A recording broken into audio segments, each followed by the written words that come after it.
तपाईं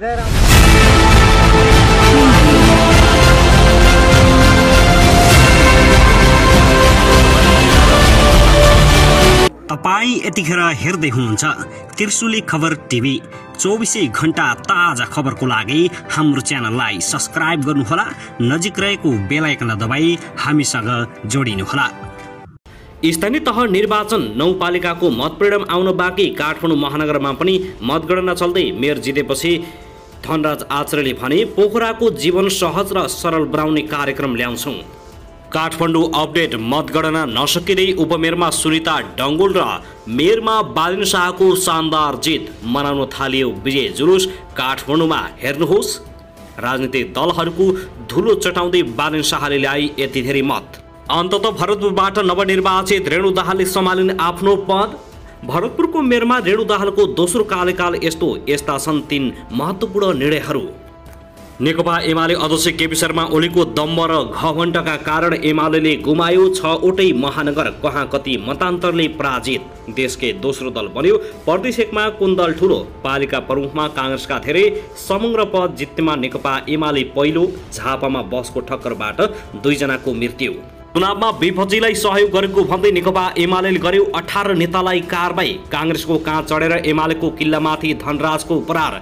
भारी मतान्तरले सूर्यको ब्रान्ड मेट्यो कलमले। पोखरामा अत्याधिक मत बदर, मेयरमा 20,000, उपमेयरमा 19,000 र मलाई प्राप्त मत चितवनको राजनीतिलाई निर्णायक मोड दिन पर्याप्त छ। जगन्नाथ पौडेलको भनाई। गठबन्धनले पाल्पामा माओवादी र जनमोर्चालाई फाइदा। भरतपुरको रेडमा दोस्रो कार्यकालपछि यस्तो देखियो। नेकपा एमाले देशका ठूला सहर गुमाएपछि ओलीको होस उड्यो। अब हेर्नुहोस् पूरा समाचार। दर्शकहरू नमस्कार, तपाईहरुलाई हार्दिक स्वागत छ हाम्रो च्यानल त्रिशुली खबर टिभीमा। यदि हाम्रो च्यानललाई अहिलेसम्म सब्स्क्राइब गर्नुभएको छैन भने सब्स्क्राइब गरी नजिक रहेको बेल आइकनलाई दबाई हामीसँग जोडिनुहोला। दर्शकहरू फेरि पनि हामी तपाईहरुमाझ देशभरका विभिन्न अपडेटका साथ उपस्थित भइसकेका छौं। यो भिडियोलाई अन्तिमसम्म हेरी हामीलाई साथ दिनुहोला। दर्शकबिन हाम्रो मेहनतको लागि एउटा सानो लाइक गर्न भनी नभुल्नुहोला। कहाँदेखि हेर्दै हुनुहुन्छ, के भन्न चाहनुहुन्छ, तपाईको मनमा लागेका प्रतिक्रिया अवश्य पनि कमेन्ट गर्न नभुल्नुहोला। दर्शक महानुभावहरू, हामी देशभरका विभिन्न निर्वाचनका अपडेटबारे तपाईहरुमा जानकारी गराइराखेका छौं। निरन्तर रूपमा निर्वाचनको परिणामबारे जानकारी दिइराखेका छौं। भर्खरै मात्रै प्राप्त समाचार अनुसार काठमाडौँमा अन्ततः सुनिता डङ्गोल र बालिन शाहले बाजी मारेका छन्। के कति मतले बाजी मारे यसबारे पनि सम्पूर्ण जानकारी दिनेछौं। साथै नेकपा एमाले 6वटा महानगर गुमाएको छ, कहाँ कति मतान्तरले पराजित भयो त यसबारे सम्पूर्ण जानकारी दिनेछौं। साथै भरतपुरको मेयरमा रेणु दाहालको दोस्रो कार्यकाल यस्ता छन् 3 महत्त्वपूर्ण निर्णयहरू। के छन् त त्यस्ता निर्णयहरू यसबारे पनि जानकारी दिनेछौं। ललितपुर, भरतपुर र वीरगञ्जको प्रमुखमा सत्तारूढ गठबन्धनका उम्मेद्वार निर्वाचित भएका छन्। महानगरका प्रमुखमा दोहोरिए, रेणु र चिरबाबु। यसमा पनि हामी जानकारी दिइराख्नेछौं। हामीसँगै रहनुहोला, अन्तिमसम्म हेर्नुहोला। दर्शकबिन आउनुहोस् आजको पहिलो खबरतर्फ लागौं। 30 वैशाखमा भएको स्थानीय तह निर्वाचनको मतगणना कार्य लगभग सकिएको छ। एकै चरणमा भएको यसपालिको निर्वाचनमा नेपाली कांग्रेसले 100 भन्दा बढी पालिका जित्यो। उसले यो समाचार तयार पार्दासम्म 324 स्थानीय तहको प्रमुख जित्दा 5 स्थानमा अग्रता कायम बनाएको छ। अघिल्लो निर्वाचनमा ऊ 266 पालिकामै खुम्चिएको थियो। 2074 को निर्वाचनमा 294 स्थानीय तह जितेको नेकपा एमाले भने यसपटक दोस्रो स्थानमा खस्किएको छ। यसपालि उसले 203 पालिका मात्र जित्न सफल भएको छ।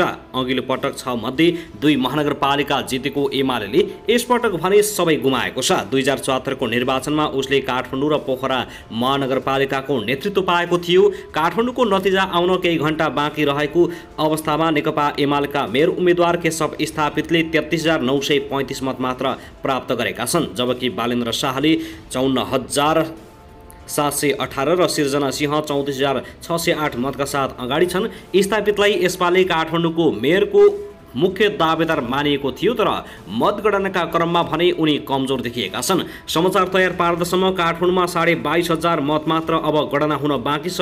यो अवस्थामा स्थापित अग्रस्थानमा रहेका बालिनभन्दा 700 भन्दा बढी मतान्तरले पछाडि परेका छन्। यो सँगै लगातार दोस्रो पटक काठमाडौँको नेतृत्व गर्ने नेकपा एमालेको सपना लगभग समाप्त भएको छ।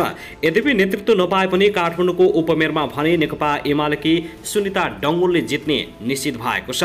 नेकपा एमाले अघिल्लो निर्वाचनमा नेतृत्व पाएको पोखरा महानगरपालिका पनि गुमाएको छ। यहाँ पार्टी विभाजनको असर प्रष्ट देखियो। साथै यसपालि पोखराको मेयरका लागि नेकपा एमालेका उम्मेद्वार छनौटमा निकै किचलो देखिएको थियो। पृथ्वी सुब्बा गुरुङ र खगराज अधिकारी बीचको वारका कारण पनि नेकपा एमाले पोखरामा विरासत जोगाउन सकेन। यसपटक नेकपा एमाले मेयरमा कृष्ण थापा र उपमेयरमा मन्जुदेवी गुरुङलाई उम्मेद्वार बनाएको थियो। आन्तरिक विवादकै कारण नेकपा एमाले उपमेयर जोगाउन नसके पनि मेयरमा पराजय बेहोरेको छ। पोखराको मेयरमा एमालेका थापा नेकपा एकीकृत समाजवादीका धनराज आचार्यसँग 6045 मतले पराजित भएका छन्। दर्शक महानुभाव, त्यसैगरी काठमाडौँ महानगरपालिकाको मेयरमा स्वतन्त्र उम्मेद्वार बालेन शाहले 20,000 मतले अग्रता कायम राखेका छन्। मुख्य निर्वाचन अधिकृतको कार्यालयका अनुसार आज बिहानसम्म 1,68,487 मतगणना भएको छ। अब 22,564 मत गणना गर्न बाँकी छ। अहिलेसम्म स्वतन्त्र उम्मेद्वार शाहले 54,718 मत पाएका छन्। प्रतिस्पर्धी नेकपा नेपाली काङ्ग्रेसकी उम्मेद्वार सिर्जना सिंहले 34,608 मत पाएका छन्। त्यस्तै नेकपा एमालेका उम्मेद्वार केशव स्थापित तेस्रो नम्बरमा छन्। उनले 33,975 मत पाएका छन् भने अर्का स्वतन्त्र उम्मेद्वार सुमन साइमीले 9,963 मत प्राप्त गरेका छन्। अहिले काठमाडौँ वडा नम्बर 13, 14, 15, 16 र 17 को मतगणना भइरहेको छ। काठमाडौँवासीहरू ढुक्क छन् बालेन शाहले जित्नेमा। बालेन शाह पनि ढुक्क छन्। केशव स्थापित र सिर्जना सिंहलाई उनले पछाड्दै अन्ततः उनी जितको मुखैमा पुगेका छन्। आगामी परिणामले के बताउँछ त्यो आउन बाँकी नै छ। यसबारेमा पनि हामी सम्पूर्ण जानकारी अर्को अपडेटमा पक्कै पनि दिनेछौँ। बालेन शाहको जित भने काठमाडौँमा सुनिश्चित भएको काठमाडौँवासीहरूले बताउन थालेका छन्। दर्शक महानुभावहरू, त्यसैगरी स्थानीय तह निर्वाचन 2079 को मत परिणाम आउने क्रम जारी छ। बुधबार बिहानसम्म निर्वाचन आयोगको प्रणालीमा प्रविष्ट भए अनुसार 5 महानगर 10 उपमहानगर सहित 745 स्थानीय तहको अन्तिम मत परिणाम सार्वजनिक भएको छ। काठमाडौँ महानगरपालिका र तुलसीपुर उपमहानगरपालिका सहित 8वटा पालिकाको अन्तिम परिणाम आउन बाँकी छ, जसमध्ये बाजुराको बुढीगङ्गा नगरपालिकामा अझै मतगणना सुरु भएको छैन। सार्वजनिक विवरण अनुसार नेपाली काङ्ग्रेसले पालिका प्रमुखदेखि सदस्यसम्म 100 भन्दा बढी पालिकामा जित हात पारेको छ। दोस्रो स्थानमा नेकपा एमाले छ भने तेस्रोमा माओवादी छ। त्यस्तै जनता समाजवादी पार्टी चौथो स्थानमा छ भने 1 महानगर 1 उपमहानगर सहित 20 पालिका जितेको नेकपा एकीकृत समाजवादी 5औं स्थानमा रहेको छ। लोकतान्त्रिक समाजवादी पार्टीले 16 पालिकामा प्रमुख पद जितेको छ। त्यस्तै राष्ट्रिय प्रजातन्त्र पार्टी, राष्ट्रिय जनमोर्चा र रेशम चौधरी नेतृत्वको नागरिक उन्मुक्ति पार्टीले समान 4 पालिकामा प्रमुख पद जित्न सफल भएका छन्। शेखर राउत नेतृत्वको जनमत पार्टीले 2 पालिकामा प्रमुख पद जित्दा नेपाल मजदुर किसान पार्टी, तराई मधेस लोकतान्त्रिक पार्टी, जनता प्रगतिशील पार्टी र विवेकशील साझा पार्टीले 1 पालिकामा प्रमुख पद जितेका छन्। त्यस्तै स्वतन्त्रबाट उठेका 12 जनाले पालिकामा प्रमुख पद हात पार्न सफल भएका छन्।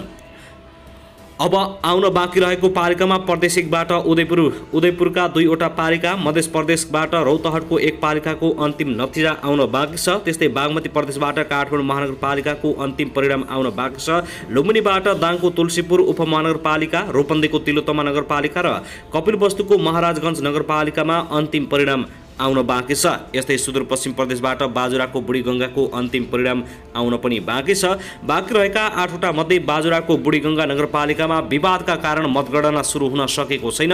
बाँकी 7वटा पालिकामा भइरहेको छ। गणना अनुसार नेपाली काङ्ग्रेसले 5, नेकपा एमाले र स्वतन्त्र उम्मेद्वारले 1 पालिकामा अग्रता कायम राखेका छन्।